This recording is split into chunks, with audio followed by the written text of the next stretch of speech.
Today's focus is Battery Day is almost here, and the question is Battery Day a terrific outcome, or is it a disaster for Tesla? So we kind of review this situation from many different angles. This is Greg for Teslafaninsight. Thanks once again for joining us. If this is your first time, welcome. If you're a repeat visitor, welcome back. I also wanted to thank our Patreon supporters. If you enjoy useful information in your trading and investing, as we have a daily show that enables you to enhance information received if you're heavily investing in trading, particularly Tesla and some other stocks in that space. So Battery Day is upon us. I got a call this morning from one of our friends at the show, and he was reviewing that he had won a ticket to Battery Day and was looking forward to attending. Battery Day is actually in Fremont and is going down the 22nd, as you know. So this is kind of interesting. I think I want to go through the good list first, because a lot of people think I'm negative on Tesla, etc. And then I'll go through the list of why this is problematic. So right now what's happening is that Battery Day is actually terrific. Elon has announced it. It was delayed a couple of times. The organization of it kind of makes sense because it blends in nicely with the shareholders meeting. So that's terrific that he was able to blend the two meetings together so that you could kind of get more done in a shorter period of time.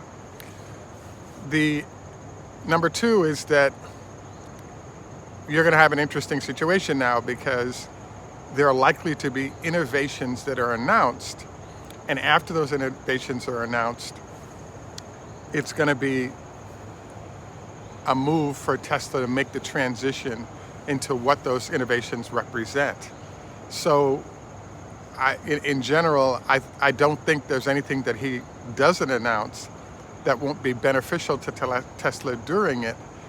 But it's a very interesting situation. Let me give you 5 or 6 reasons why it is that this is rather difficult for Tesla. The first one is, for those of you who can think back, when Tesla made the transition to using Tesla-based rather than, so Tesla took over the production of cameras and everything involved with the sight system for the vehicle. As they made that transition, there are a large number of customers who were surprised to find out that they were getting the newer Tesla capabilities that weren't ready yet versus the older capabilities that had been well structured and studied.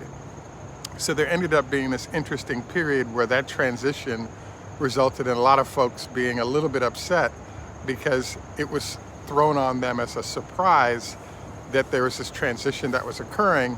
And so in theory, if we get more battery range or a lower cost vehicle, what happens to the people who just got the vehicle and want to turn it back in or want to delay their purchases until they can get the new innovation as their outcome?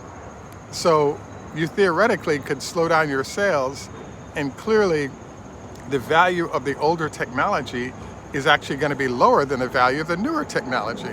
So this is one of the challenges that lurks as you try to make the transitions that might be associated with the batteries that you're announcing, rather than all of a sudden the price of the vehicles drops. Folks after a certain date are getting to purchase this, and the older folks are not able to purchase. So this is one of the, is it a good thing to have your sales jammed by this new development already starting to affect, well, what's going to happen, with the success of the company as you make this transition? The second thing that comes to mind here is the fact that in Silicon Valley, there's an interesting thing going on, which is, I met with a venture capitalist a few years ago, and I was talking about, what do you do about sort of innovation and patents? And he explained to me that the problem that's happening right now is what you have to do is figure out a way to get your concept as fast as possible to market and avoid using primarily the patent route. And the reason is that, part of the reason is that when you file for that patent, there are a large number of firms that sit at the patent office waiting for these new developments to come to light, and therefore they can have folks working on them right now.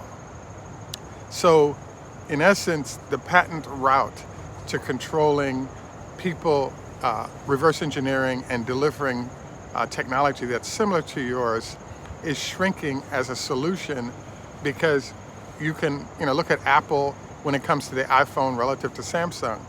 Samsung recognized the value of the innovation, and they were willing to, one, get some patents out there of their own, and two, go to court to battle as long as necessary to find minute modifications that would allow them to continue to violate Apple's copyright successfully, because the value of what was being done was so great.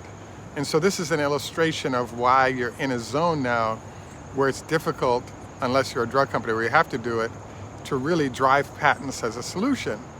So what this then means is that, particularly for Tesla or companies like Tesla, you have a large number of companies around the world that have a duty and responsibility to be on top of every new thing that Tesla is doing, so that they don't end up at a competitive disadvantage. So if Tesla chooses to introduce these innovations by simply putting it in the car and delivering it, it slows the speed to market by competitors. Whereas if Tesla has a nice battery day and they broadcast it globally, entities that are maybe halfway there on what those innovations might be now have a clear understanding of how to close the door on Tesla's competitive gap a lot faster. So on one hand, you want your folks that are Tesla focused individuals to enjoy the show and recognize what's coming down the pike. Nothing wrong with that. The other hand of this, though, is what happens now when you have competitors in your shorts a lot faster than they would have been had they had to buy a car, ship it to Germany or wherever it's going to go, take the car apart, get experts to reverse engineering, and all of that time means months and months worth of production and sales with Tesla's innovations intact. So by your revealing it, you're all of a sudden in this position. The next theory to think about is Tesla has been very secretive in a lot of things it's been doing, battery construction and other things, for quite a while. What's interesting about this is, for example, there's a big discussion right now about Tesla securing large quantities of nickel out of Canada. So it's good that they're doing that. What it also illustrates is, think about the fact that one of the problems Tesla has is, depending on what that innovation might be, there are entities, be it hedge funds, be it competing large firms, that could simply go into the marketplace and buy up all the supplies of certain raw materials that are required for this innovation. So you therefore have other folks making an end run around Tesla to find ways to slow its growth, because you simply can't get the materials necessary to build your product or service. One concept that comes to mind in this that I was talking with a friend about is, there's an airline called Spirit Airlines. And so what you'll notice is, anytime Spirit has a number of flights going out of an airport, in this case, let's call it Baltimore Airport, you end up in this interesting position where the price of the average trip out of Baltimore is a lot lower than other cities. And the reason is that those companies are trying to choke out Spirit by being competitive in that market space, and they can make up the money in other locations where they charge higher fares. So in essence, by Elon revealing, he, in theory, has lined up and secured supplies that are going to be needed for a large number of vehicles. But now you introduce the possibility of not only large competitors coming in, but large investors who are well-funded, who theoretically can recognize where innovation and purchases are going, and look to monopolize or tie up those entities, resulting in a rising price for those raw materials, such that, if you're growing the amount that you're using of that substance, you're going to have to pay more for it because you've telegraphed what it is you're going to be using and why and in what quantities. And now they can scurry about the globe, making sure they dominate, sort of control and production of this. So another example of why I really think that Battery Day is really good, because he's revealing a lot and it shows that Tesla is working hard. But on the other hand, there are these things that you can do that look like a great idea on the surface, but they can end up being a competitive disadvantage because patents just don't work anymore, especially if there's a large enough amount of money on the table for that entity.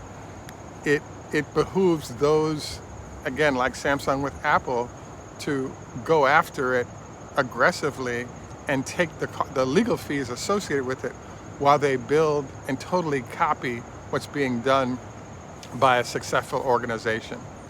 So I'm sort of hopeful that this works out well for the company. Obviously, Elon is excited about what he's going to deliver, and I just think it's fascinating. One of the other things that I wanted to cover today that I think was interesting is that there's a big discussion, and we have a show coming out on this, regarding what about the EV credits with Tesla relative to S&P. And one of the concepts that we wanted to present is that there's an interesting problem, which is that Tesla is using the EV credits to actually be able to lower the price of their vehicles and therefore have higher sales based on a lower price. And so, yes, Tesla could raise prices, and those increased prices all of a sudden would slightly start to diminish the number of sales that they have.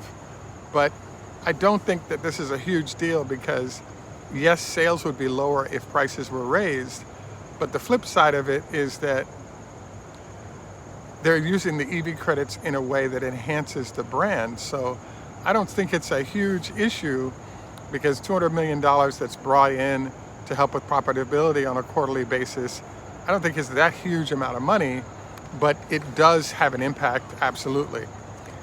So we look forward to sort of diving into this further and looking at, why did the S&P keep Tesla out? How long before they get in? And I just think that's also a fascinating sort of circumstance that's going on. The final thing that we wanted to review today is, I almost want to call it a Game of Thrones situation between all the producing facilities for Tesla.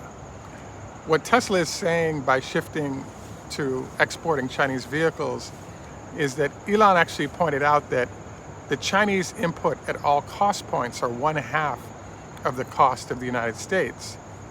So what he explained was that we're in an interesting zone right now, because with the lower cost of China, if Tesla wants to be profitable and be able to lower the price of vehicles globally, the first principles of physics means that we have to rotate to where our lowest cost production is.